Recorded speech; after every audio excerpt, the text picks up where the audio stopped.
देखिए, अल्लाह तबारक व तआला हमारे बड़े से बड़े गुनाह बख्शने पर कादिर है और अल्लाह हर चीज़ पर कादिर है। बुखारी शरीफ में गालिबन एक रिवायत है जिसका मज़मून है, जिसका मफ़हूम है कि एक शख्स था जो बड़ा गुनहगार था। जब वो मरने लगा तो अपने बच्चों से कहता है कि देखो मेरे बेटो, जब मैं मर जाऊँ तो मुझे जला देना और जलाने के बाद मेरे उस राख को जमा कर लेना और उस राख को उस सिमत उड़ा देना जिस सिमत हवा चल रही हो, यानी हवा में राख को उड़ा देना मेरे जलाने के बाद।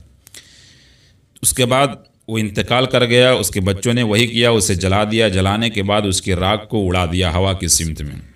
हवा में उड़ाने के बाद अल्लाह तबारक व तआला ने उसकी राख को जमा किया और जमा करने के बाद अल्लाह तबारक व तआला ने उस शख्स से सवाल किया कि बता तूने ये जुर्अत क्यों की, ये काम क्यों किया, तूने अपने आप को जलाने के लिए क्यों कहा और फिर राख को उड़ा देने के लिए क्यों कह दिया।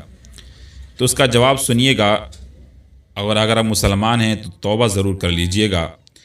तो उसने कहा कि खशियतक का या रब, कि ए अल्लाह, मैं तेरे डर की वजह से ये सब काम किया हूँ। मैंने बेटे को आग जलाकर उसमें हमें जला देने के लिए और उस राख को उड़ा देने के लिए, इसलिए तेरी डर की वजह से मैंने कहा था मेरे मौला। तो अल्लाह तबारक व तआला ने उसके उस खशियत की वजह से, डर की वजह से अल्लाह ने उसे माफ़ कर दिया।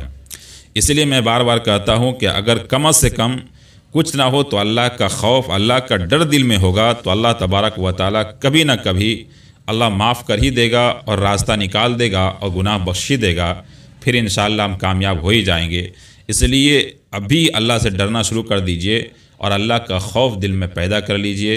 और अल्लाह हम सब को अपने दिल में खशियत इलाही पैदा करने वाला बनाए। आमीन। अस्सलामु अलैकुम व रहमतुल्लाहि व बरकातहू।